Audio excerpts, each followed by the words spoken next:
Good morning, good afternoon, good evening, my fellow YouTubers. Welcome to another edition of Airy Sky Riddley's video blog. I am Airy Sky, also known as Krabby McCoffee.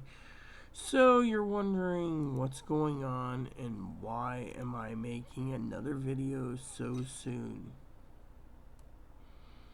So there's two things I want to share with you. First article is, will Russia now decide to go after Moldova? Putin cancels decree unpinning Moldova's sovereignty in separatist conflict.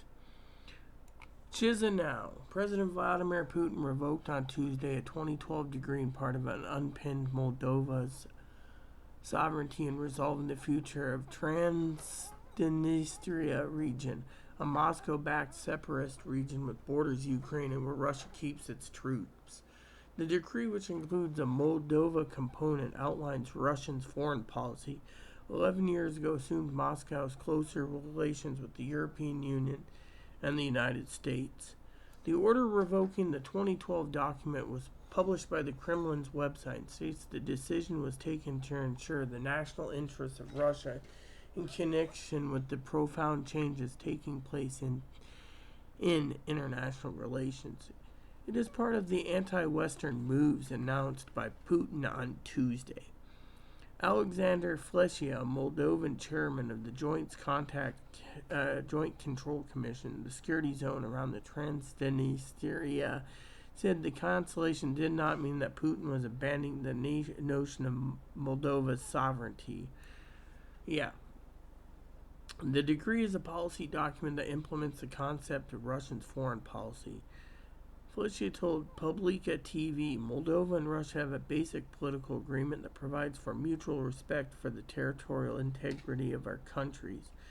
The Kremlin has said that Russian relations with Moldova, which last week approved a new pro-Western prime minister that vowed to pursue a drive to join the European Union, were very tense, accused Moldova of pursuing an anti-Russian agenda. Wedged between Romania and Ukraine, Moldova, one of the Europe's poorest nations, have been since 2020 by President Maia Sandu, with the strong U.S. and European Union backing. U.S. President Joe Biden met her in Poland on Tuesday, affirming his support. 2012 decree committed Russia to seeking ways to resolve the separatist issue based on the respect for the sovereignty, territorial integrity, and neutral status of the Republic of Moldova, and determining the special status of Transnistria. The Russian speaker of the Transnistria seceded from Moldova in 1990, 1 year before the dissolution of the Soviet Union. Amid fears that Moldova would merge with Romania, those whose language and culture it broadly shares. A brief war pitted new independent Moldova against the separatists in 1992, but there has been virtually no violence in the past 30 years, with Russian peacekeepers still posting a tiny sliver of land which has no international recognition. Moldova's foreign ministry said it would be carefully study the document. So, now they're trying to basically snatch up Moldova, maybe. Now, the other article I want to share with you this morning. More news flashes. Okay. Let's see. President Biden will depart Europe 3 days later, having loudly recommitted to backing Ukraine, at our taxpayers' expense, as it enters a second year of conflict, working to cast aside doubts about the durability of American support and directly blaming the counterpart in the Kremlin for thrusting the continent into war. Maybe the war would have been over. Maybe Ukraine didn't have any sovereignty. I don't know. 72 hours Biden spent on the ground in Ukraine and Poland have been among the most momentous of his presidency. The culmination of both the careful and highly secretive planning by White House aides and the president's singular decades-held view of America's role in the world.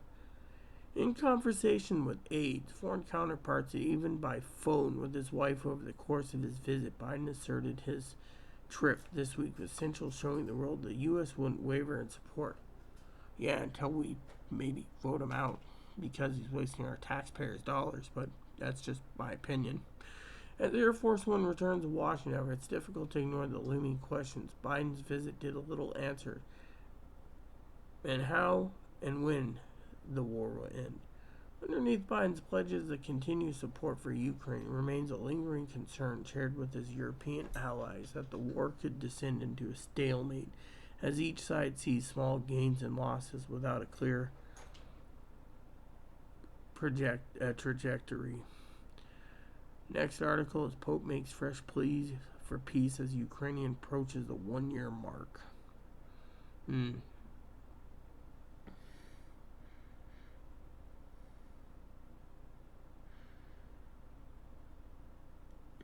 then in this article it says Putin tells Wang Russia-China relations meets new milestones, and he says, talking about trade, Putin said the cooperation of international arena between Russia Federation and the People's Republic of China, as we repeatedly said, is very important for stabilizing the international situation.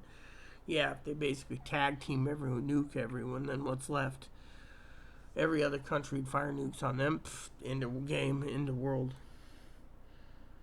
Yeah, so anyways, I will tell you that's the scary part. And so while I was reviewing the article, I said, oh crap. So I decided to get this video out for you right away. So I will give you the links to the Reuter story, and I will give you the link to the other stories I talked about. And you guys can figure it out for yourself, including you, Tildor, if you like my small mom and pop channels. I call it the mom and pop channel, or the mom channel. And then thank you. In the meantime, I better get going so I can get back to my my game, or not game, my TV, my movie. So please, everyone, thanks for watching. I will keep you informed. Please add and subscribe. Please post comments, leave feedback, suggestions, hit the like, subscribe button. So some fun for your family, including your dogs or cats or bunnies or service dogs or service bunnies. Thanks for watching, and leave the comments nice always. Thank you, and God bless you in everything you do.